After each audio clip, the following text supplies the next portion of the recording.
बिस्मिल्लाहिर्रहमानिर्रहीम। अस्सलाम वालेकुम नाज़रीन, आप देख रहे हैं हार्ड व्यूज़ में आपका मेज़बान डॉक्टर मोहम्मद अरसलान फ़ारूक। आज सबसे इम्पॉर्टेंट और सबसे भयानक किस्म का ट्वीट वज़ीर आज़म पाकिस्तान ने किया। उन्होंने कहा कि आर्मी चीफ पर कातिलाना हमले की सोशल मीडिया मुहिम जारी है और ये सोशल मीडिया मुहिम जो है वो पीटीआई और उनके चाहने वाले वो ये मुहिम चला रहे हैं।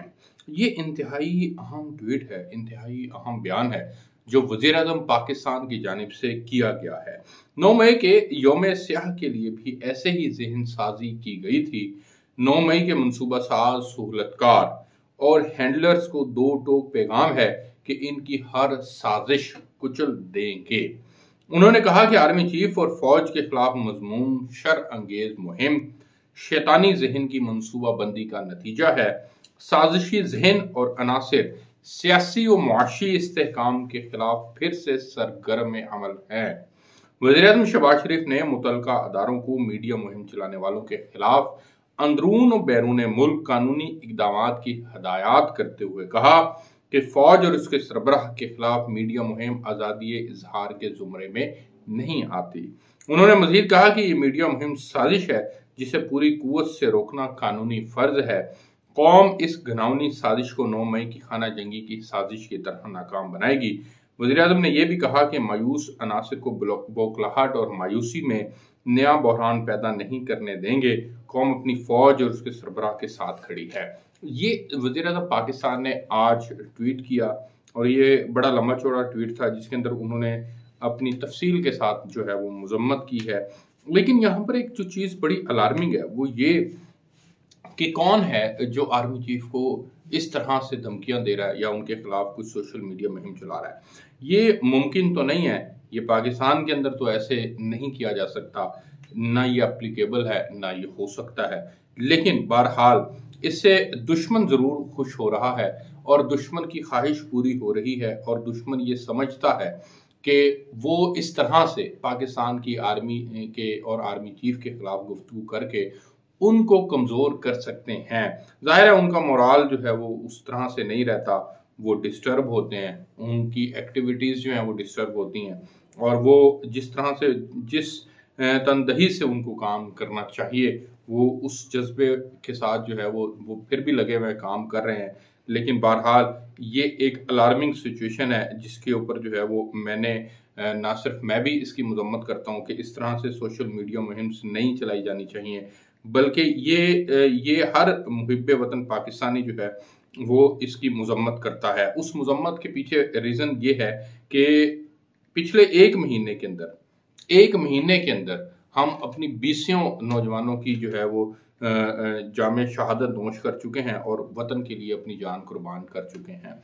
तो जो लोग अपने वतन के लिए अपनी जान का नजराना पेश करते हुए एक सेकंड के लिए भी नहीं घबराते, उन लोगों के खिलाफ उनके जज्बे को इस तरह से ठेस पहुंचाना, उनको तकलीफ पहुंचाना, उनके लिए अजियत का सामान करना, ये किसी सूरत भी काबिल बर्दाश्त नहीं है और इसको इसी तरह से कंडेम करना चाहिए जिस तरह से ये राइटली कंडेम हो सकता है। बाकी बात रह गई कि क्या ये इमरान खान इस सारे मामले के पीछे हैं और इमरान खान क्या वाकई में फौज के खिलाफ ये कार्रवाइयाँ जो हैं वो उनको आगे बढ़ाना चाहते हैं। तो मैं इमरान खान साहब के मुतल्लिक जितना जानता हूँ, जितना उनसे हमारी मुलाकातों के अंदर हालात और चीज़ें हमें पता चल सकी हैं, उससे ये मालूम होता है कि इमरान खान जो है वो अपने आप को वज़ीर आज़म पाकिस्तान जब वो थे उस वक्त तो वो आर्मी को और आर्मी के अदारे को जो है वो ठीक तरह से ज़ाहिर है उनके साथ कोलैबोरेशन में थे, मामलात को आगे लेकर चल रहे थे। लेकिन अब सूरत हाल जो है वो तब्दील हो चुकी है। अब वो उसी आर्मी चीफ के खिलाफ शदीद किस्म की तनकीद करते हैं, ना सिर्फ तनकीद करते हैं बल्कि उन्हें अपना सबसे बड़ा हरीफ भी समझते हैं। मैं आपको थोड़ा सा हालात और वाक़यात के ऊपर रोशनी डालने के लिए जो है वो थोड़ा सा मौलाना फजलुर रहमान साहब के एक बयान की तरफ भी लेकर जाना चाहूँगा। मौलाना फजलुर रहमान साहब ने आज बड़ा इम्पोर्टेंट जो है वो बयान दिया है। उनका ये जो बयान है वो हर सूरत के अंदर उसको समझने की ज़रूरत है, वो उसको इस अंदाज के अंदर समझने की ज़रूरत है कि मौलाना कह रहे हैं। मौलाना ने कहा है कि जब वो इमरान खान के खिलाफ लॉन्ग मार्च लेकर के गए थे तो उस वक्त फैज़ हमीद ने سسٹم میں تبدیلی لانے کا کہا تھا، لیکن وہ کہتے ہیں کہ میں نے انکار کر دیا تھا۔ انہوں نے مزید انکشاف کیا کہ فیض حمید نے مجھ سے جو ہے وہ ملاقات کی تھی اور ملاقات کے اندر یہ گفتگو ہوئی تھی۔ فیض حمید نے ملاقات کے لیے بلایا لیکن میں نہیں گیا۔ جب میں نہیں گیا تو وہ خود ملاقات کے لیے آ گئے۔ فیض حمید نے ملاقات میں 3 باتیں کی کہ میں آپ کو سینٹ کا رکن اور پھر چیئرمین دیکھنا چاہتا ہوں، آپ نے سسٹم میں تبدیلی لانی ہے، لیکن میں نے انکار کر دیا۔ انہوں نے یہ بھی کہا کہ ملاقات کے بعد اپوزیشن کو تقسیم کر دیا گیا۔ چیئرمین پی ٹی آئی نے آئی ایم ایف مذاکرات کی مخالفت کی۔ جب آئی ایم ایف اس کے پاس چلا گیا تو اس نے کہا کہ سب ٹھیک ہے۔ جب آقا پہنچے تو انہوں نے اسے کہا خبردار، تو وہ خاموش ہو گیا۔ اچھا، ایک اور بڑی تنقید جو کی جا رہی ہے وہ یہ ہے کہ کیا عمران خان صاحب نے جو ہے وہ کوئی ان سے مدد مانگی ہے انتخابات کے حوالے سے، آئی ایم ایف کے سے انہوں نے بات کی ہے۔ انہوں نے اگر آئی ایم ایف کے ساتھ انتخابات کے حوالے سے بات کی ہے تو وہ انتہائی افسوسناک ہے۔ آئی ایم ایف کو اپنے انٹرنل میٹرز کے اندر آپ نے اکانومی کی حد تک تو اجازت دی ہوئی ہے، وہ آتے ہیں، آپ کی چیزیں آپ سے ڈسکس کرتے ہیں، آپ کی چیزوں کو اپنی مرضی کے مطابق چلانے کی وہ کوشش کر رہے ہیں، اور وہ بیسیکلی تو وہ آپ کے سسٹم کے جو فلاز ہیں ان کو دور کرنے کی کوشش کر رہے ہیں، لیکن آپ انتخابات کے لیے ان کی طرف دیکھیں تو یہ مناسب نہیں ہے۔ میں اس کو لنک کروں گا اس آج کی وزیر اعظم کی ٹویٹ کے ساتھ۔ آپ اسٹیبلشمنٹ کو اپنا دشمن سمجھنا بند کر دیں، آپ آرمی چیف کو ٹارگٹ کرنا بند کر دیں۔ عمران خان کا ایک واضح کانسیپٹ ہے کہ جی آرمی کی جتنی پالیسیز مرتب کی جاتی ہیں وہ ایک آدمی کی ذہن کی عکاسی ہوتی ہیں، اور وہ آرمی چیف ہوتا ہے۔ آرمی چیف جیسا سوچتا ہے ویسا نیچے فوج سوچ رہی ہوتی ہے۔ آرمی چیف اگر اگینسٹ سوچ رہا ہے تو فوج بھی اگینسٹ سوچ رہی ہے، اگر کسی کے حق میں سوچ رہا ہے تو فوج بھی اس کے حق میں سوچ رہی ہے۔ لہٰذا عمران خان کے خلاف اس وقت آرمی چیف ہوئے ہیں، اس لیے کہ عمران خان نے ان کو D G I S I سیک کر دیا تھا۔ تو عمران خان جو ہے ان کو چاہیے کہ اس تاثر کی نفی کریں۔ وہ بطور سابق وزیر اعظم، بطور ایک پارٹی کے سربراہ کے، ان کو اگر پبلکلی اپنے کسی فیل کے اوپر، اپنے کسی کارکنان کے فیل کے اوپر اگر پبلکلی انہیں معافی بھی مانگنی پڑے تو انہیں مانگ لینی چاہیے، اس میں کوئی حرج نہیں ہے۔ ملک اور قوم کی بقا کے لیے، اپنی پارٹی کی بقا کے لیے یہ کر گزرنا چاہیے، میں یہ سمجھتا ہوں، اور مزید بیان بازی سے باز رہنا چاہیے، ورنہ حالات اس نہج پر جا رہے ہیں جو کسی سے بھی کنٹرول نہیں ہو پائیں گے، جو کسی کے بھی بس میں نہیں ہوں گے، اور حالات جو ہیں وہ خراب سے خراب تر ہوتے چلے جائیں گے۔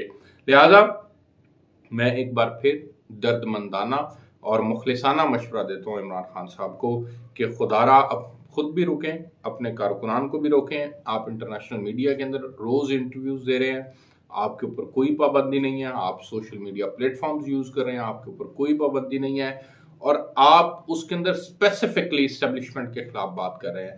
تو یہ اسپیسیفکلی اسٹیبلشمنٹ کے خلاف بات کرنا، اپنے اس ٹینیور کو، مشرف اور ضیاء کے ٹینیور اور ان کی جو ظلم و ستم ہے، ان کی جو کروئلٹی ہے، اس سے بھی آپ بدتر قرار دیتے ہیں، تو اٹ مینس آپ ان کو ڈائریکٹلی ٹارگٹ کر رہے ہیں، اور ظاہر ہے جب آپ ان کو ٹارگٹ کر رہے ہیں اور وہ کہتے ہیں کہ ہم آپ کے لیے ابھی تک اس طرح سے کچھ نہیں کر رہے، جب ہم نے کیا تو آپ سے بات سنبھالی نہیں جائے گی، یہ بڑا کلیئر کٹ میسج ہے۔ تو وہ اگر ابھی تک کچھ نہیں کر رہے، اور یہ تمام جتنے اقدامات ہو رہے ہیں، یہ تمام کے تمام اقدامات جو ہیں وہ اسی پیرائے کے اندر ہو رہے ہیں، کیونکہ آپ کے مخالفین بھی تو موجود ہیں نا۔ نون لیگ آپ کی مخالف ہے، پیپلز پارٹی آپ کی مخالف ہے، اور دیگر جماعتیں آپ کی مخالف ہیں۔ تو میں یہ سمجھتا ہوں کہ عمران خان صاحب کو جو ہے وہ اپنے منصب کا احساس کرتے ہوئے انہیں ان چیزوں سے باز رہنا چاہیے۔ یہ ایک انتہائی قابل مذمت عمل ہے، میں اس کی مذمت کرتا ہوں، اور کسی صورت بھی اجازت نہیں ہونی چاہیے کہ کوئی اٹھے اور آرمی کے خلاف جو ہے وہ کارروائی کرے۔ اجازت دیجیے آرمی چیف کی اور پاکستان کی اور آرمی کی اور ہر ادارے کی اللہ رب العزت جو ہے وہ حفاظت فرمائے۔ آپ سے پھر ملاقات ہوگی۔ اللہ حافظ۔